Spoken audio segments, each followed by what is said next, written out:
Amitabha, welcome back to the Infinite Lifetime Sutra. I'm your host Angelina. So during the last episode, we have spoken about the two extreme paths. Okay, one path is towards the worldly gains, and the other path is towards being a Buddha. Okay, during the path to the worldly gains, then people will just accumulate, and then they do things that they cannot bring upon their death. Okay, and then the path to Buddhahood is the other way. The Buddhas and Bodhisattvas, they manifest themselves to show us how to live a life, at least how to become a human. Okay, to be able to ascend ourselves within one lifetime instead of following what the Infinite Lifetime Sutra teaches us to become a Buddha within this lifetime. Okay, so now we continue. Okay, so today we continue with this part. 诸佛刹中，见能实现，披散幻师，显众异象，于彼相中实无可得。此诸菩萨亦复如是。Okay, so for this one, we are talking about the manifestations. Okay, actually, it's not just about the manifestations of all these bodhisattvas. The manifestation here is actually just showing as an example for us to understand, but in actual truth, it is telling us exactly what the entire world is about. Okay, they're talking about this in all the greatness of the Buddhas and the Bodhisattvas. They can manifest into different Buddha worlds, showing different manifestations, different physical outlook. Okay, but in actual fact, no matter how real they look like, okay, no matter how realistic they are to us human beings as mortals, it's actually also all just an illusion. Okay, it is just like they can manifest so real. It's like they are magicians. Okay, you know how magicians actually, change things, create things, but it's all illusion, it's all unreal. So they are even more powerful than that. They can manifest themselves into different physical forms for us to see. In fact, this can be done by all the Buddhas and all the Bodhisattvas who are, they already understood. So they have practiced for a long time. The moment you go to Amitabha's Pure Land, one of the things spoken in the 48 vows is the ability to visit all other Buddha worlds at the same time. Okay, you can chop yourself up to millions and billions of pieces and go to the different Buddha worlds all at the same time. Okay, to listen to the teachings of the different Buddhas, okay, in their different worlds. So all things are illusion. It's not just about them, it's not just about them. In fact, it is also for us. Okay, during the last episode, I have just spoken about the more, I would say, more concrete in our human terms. Okay, more concrete, we're talking about the manifestations, the physical manifestations. It looks as if concrete.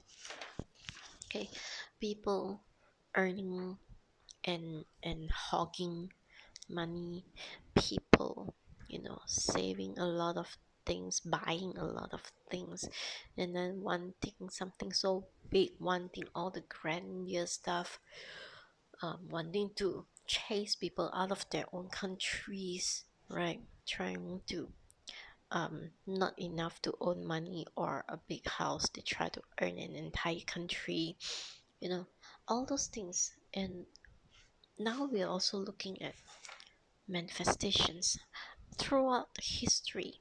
Okay, humans have always thought about how to create teleporting machines. Okay, when in actual fact, if humans do not concentrate too much to the extreme of science and technology, okay, but go to the learning of the meditation and stuff like this, you might have already discovered how to teleport yourself from one place to another without the use of a machine.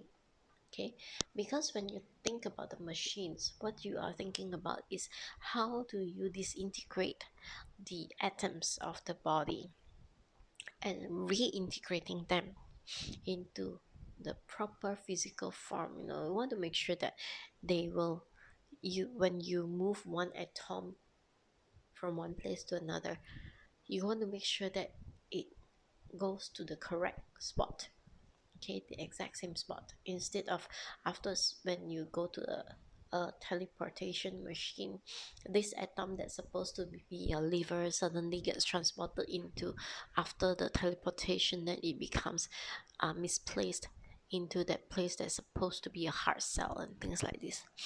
So there are a lot of things going on in the scientist's mind. How do they do this? All right, scientists have come a long way understanding that, oh, actually,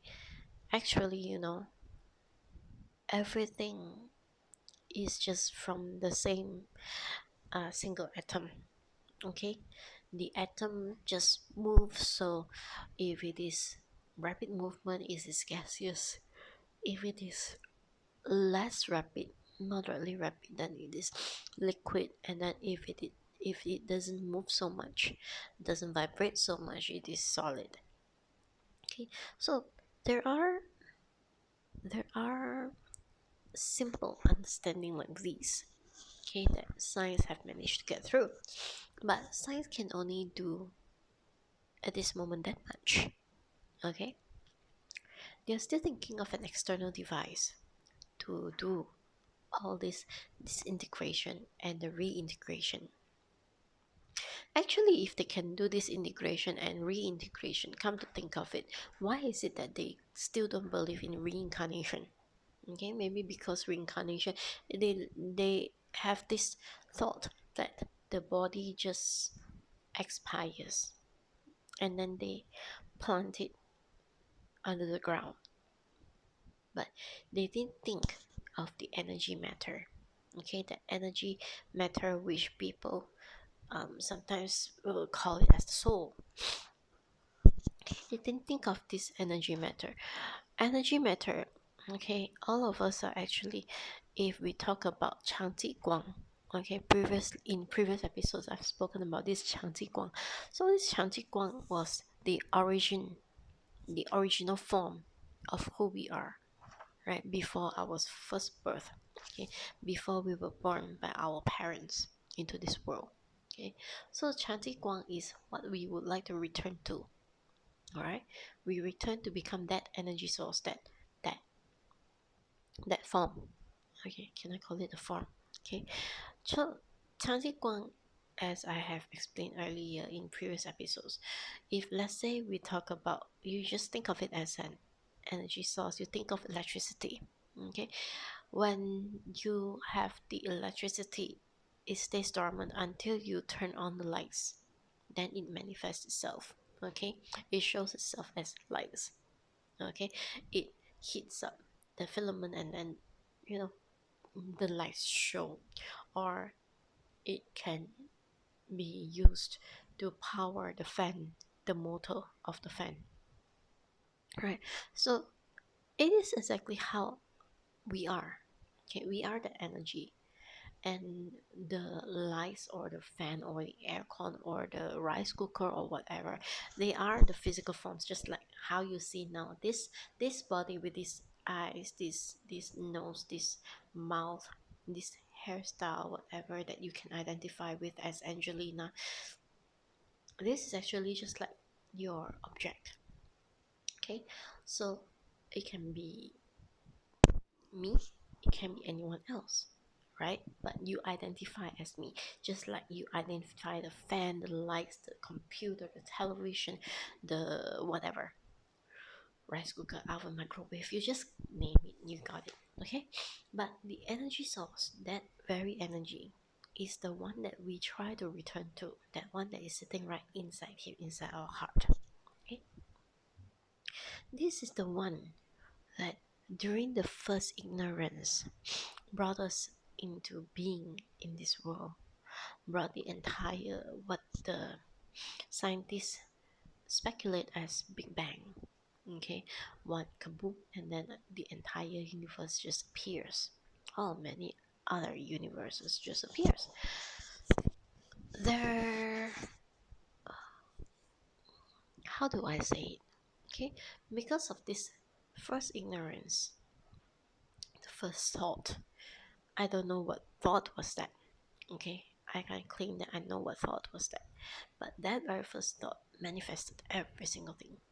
And what we attempt to do, okay, as we attempt to become Buddhas, we want to go back into this source. We want to just return back into that energy source. You may think that, oh, why this world is so colorful, blah blah blah blah blah. Okay, for now you may think that this world is so colorful. For now you may think that this world is so wonderful. There are a lot of positive songs that people make, right? Like for example, those, especially those love songs. You may think that, oh, life is so wonderful with you around by my side, blah. My life is beautiful because of you. You make my life complete. You know, all those love songs, and then you feel grateful for meeting this person, for being with that person, and then you feel blessed that you can become the spouse or whatever, and then you make that eternal vow.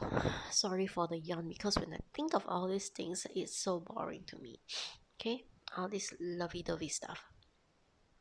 So when you think about all these things, then you get attached to what is unreal, right? The energy source can't foretell whether it is going to become an acorn, or it becomes a rice cooker, or maybe it becomes a fan or a light, or anything for that matter. Okay, he cannot choose. The energy cannot choose. Okay, is when there is a need. We humans have a need. We need the light. We turn the switch on for the light. The energy source manifest, become light. Right? It's hot. We turn on the fan. The energy source manifests a fan that is rotating to bring in air. Still too hot. The energy source, you turn on the aircon, it channels to power up the aircon for you to feel cooler. Okay, that is just what it really is. So even these Buddhas and the Bodhisattvas, when they manifest themselves to show us, okay, to become an example to us, it is also because there is a need by us humans, us who are, those of us who are just still too human, okay, still ignorant, still trying to learn, wanting to learn, desiring to become a Buddha within one lifetime. That is the desire that powers the switch. Okay, that switch on the switch, and that is when the Bodhisattvas manifest to come and teach us, to come and help us, to guide us towards the right place to go to. Okay, so with all this, okay, do we still think that all these things are real? I already said we are just that energy source, and all these things can manifest. So they are not real. Okay, they are all just illusions. Okay, I come here, I have the karma to become a human. I come here, and when I need to learn something, the time is right, things just come.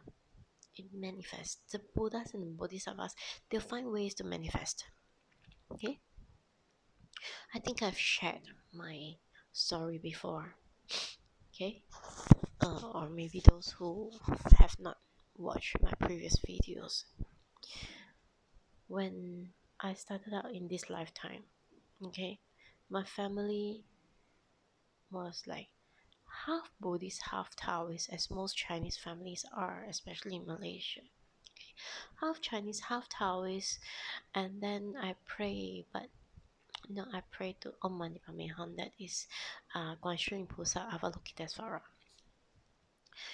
But I have this little Buddha figure, and this Buddha figure, I like this Buddha figure so much. It's so tiny, and it's made of brass. Okay, every time Chinese New Year, I will use those autosol, autosol, that thing, to polish the brass. And no matter how I polish, it is still that black color. Then now, as I grow older, then I know that, oh, that is the natural color of the brass. I think so. Okay, or maybe over time it is that color.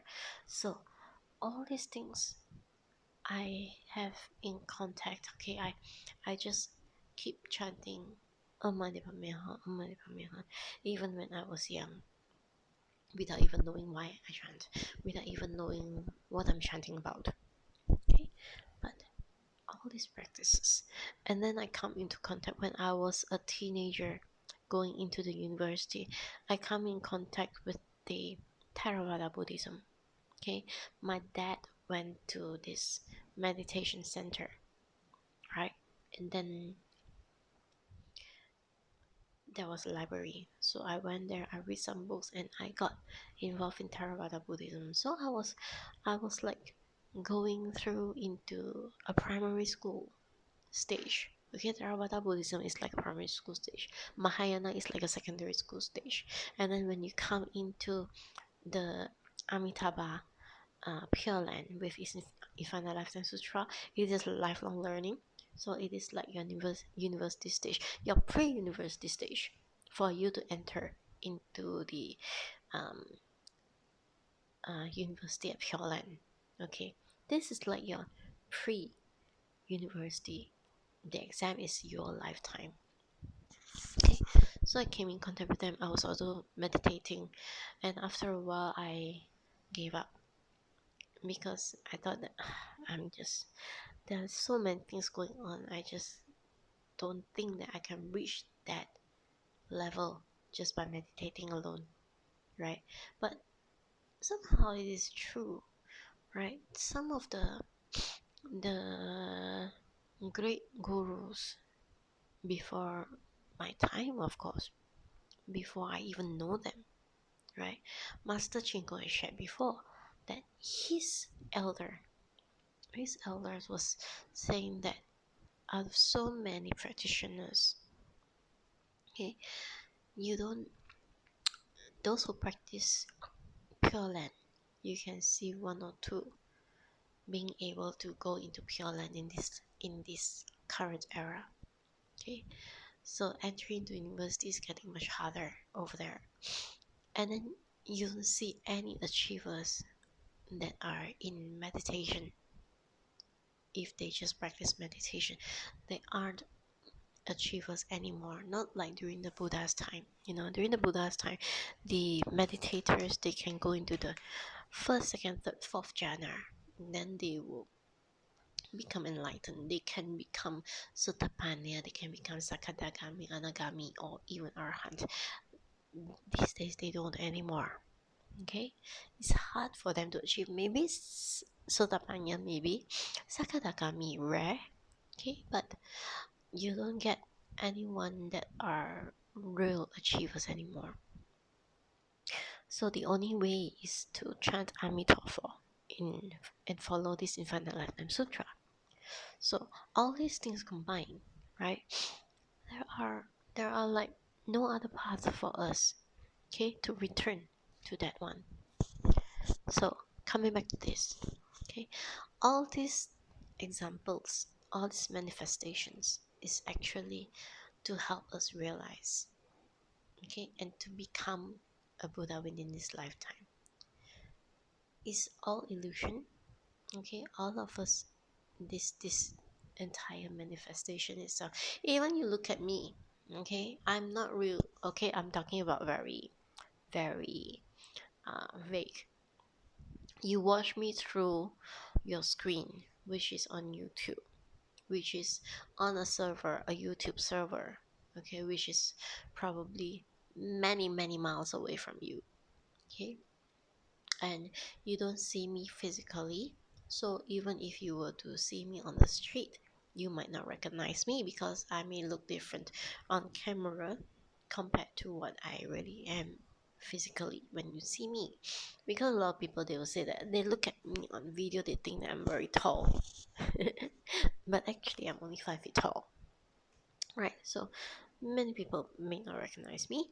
And then there will also be instances where if you were to look at some of those, my even my okay, um, after I have gone through my meditation practices and I gave up, I entered Tibetan Buddhism.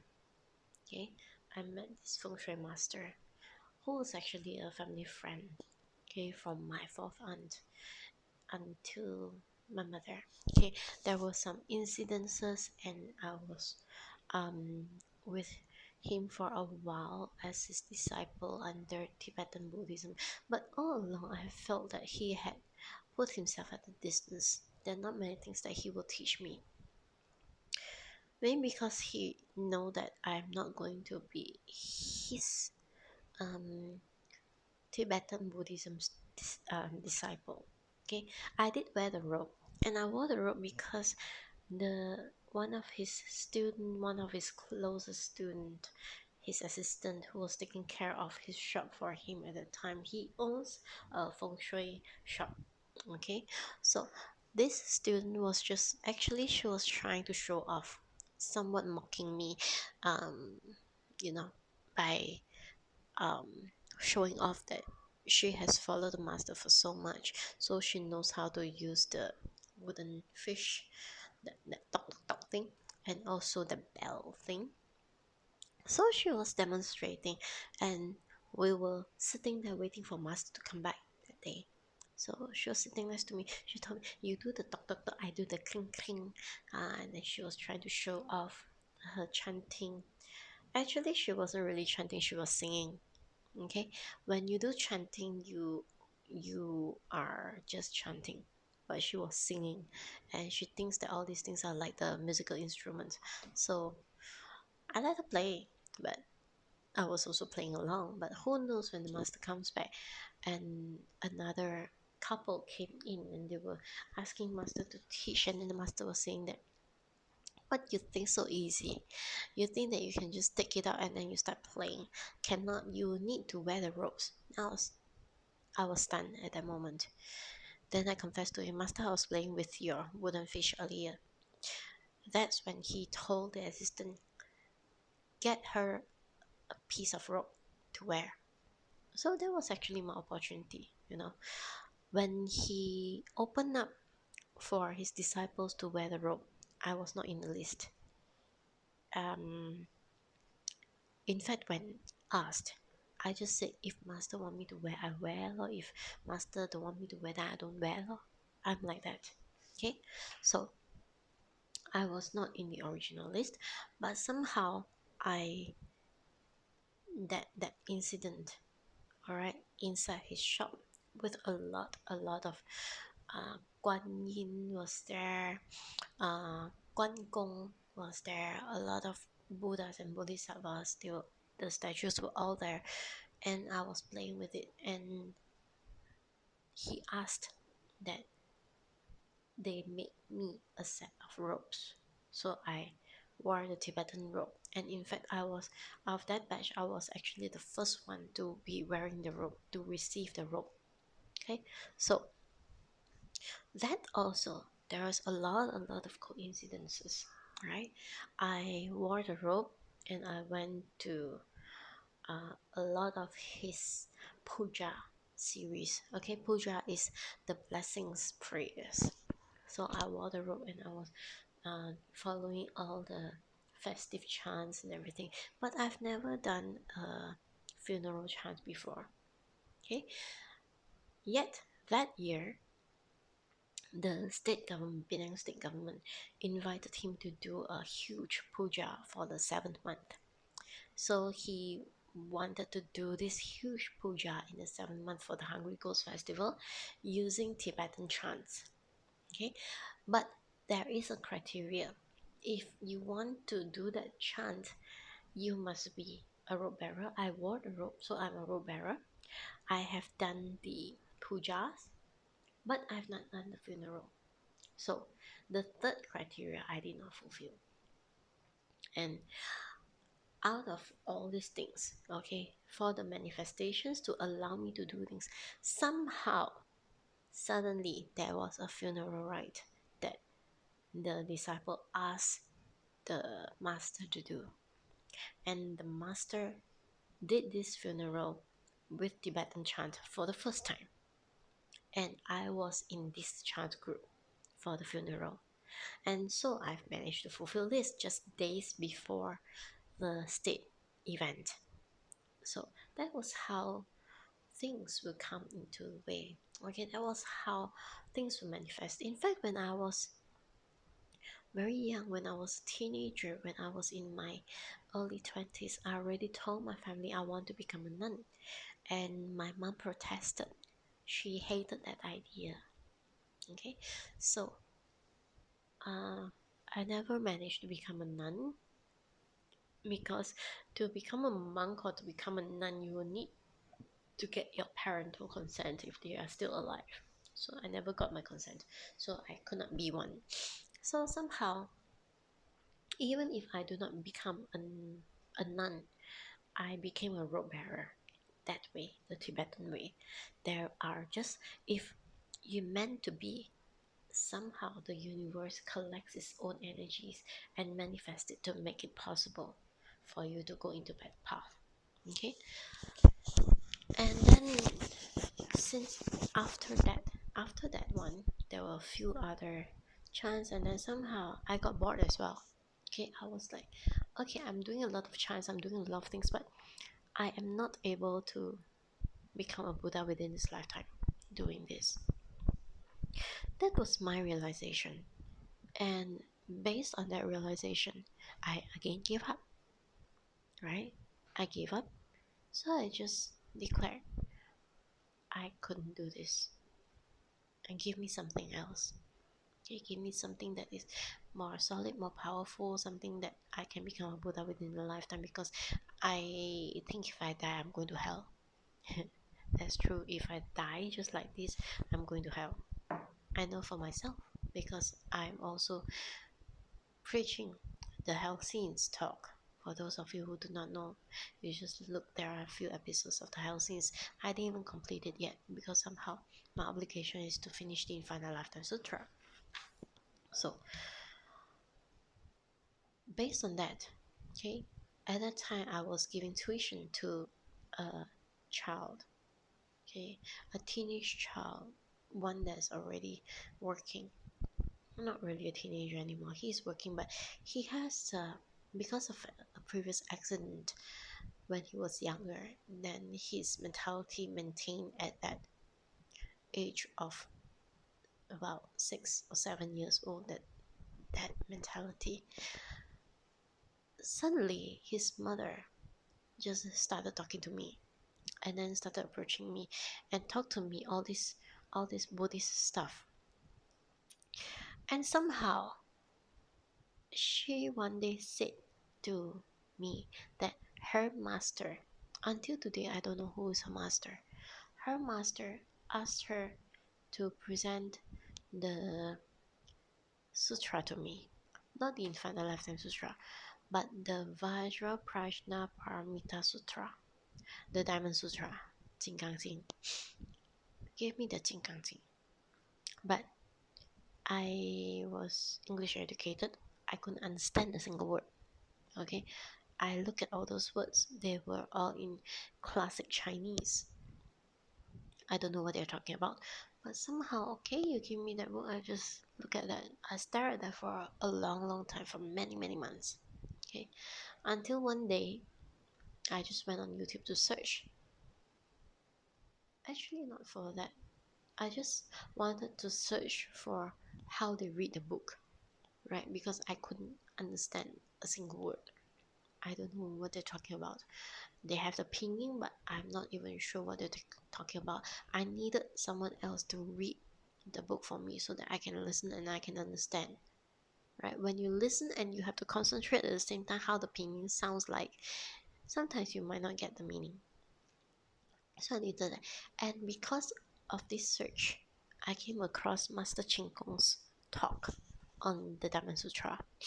And I start from episode 1 and I keep listening up until I think that one was like episode 100 and 188. Was it that one that is with 188 episodes? I can't remember anymore. Okay, but I watched the entire thing, and throughout the entire thing, Master Ching Kong just kept referring to the Infinite Lifetime Sutra, and that's how I got hooked. Right, that's how I got hooked into this Infinite Lifetime Sutra. So you see, in manifestations, it need not always be that solid. In fact, I have never met Master Ching Kong physically when he was in this world, right? I only met him through the YouTube videos, but I listened to him and somehow his teachings reached me. So Master Ching Kong is blessed. He has become a bodhisattva, and he is or when he was still in our world, he has already gotten his residence in Pure Land. It's just a matter of time for him to go up there, even during that, right? But he stayed on because there were work for him to be done and things like this. There are still people to benefit from his teachings. I'll say that I'm one of those to benefit from his teachings. So all these events, one leading to another, they are all manifestations, okay? But they are crafted into different kinds of events based on my karmic situation at that time, my karmic energy. I had the energy to receive that Diamond Sutra, but I don't have the karmic energy for me to understand until much later when I started to, like, fed up, truly fed up about everything, and I want something fast. Then I look into the Diamond Sutra, and the Diamond Sutra is actually a good thing for me because I was an intellectual, right? I studied a lot, and I can say that my logical thinking is very strong. So a lot of times you see that I refer to science, I refer to numbers, I refer to things that are solid, although there is this other side of me that is paranormal, that is psychological, that is talking about things that people cannot see.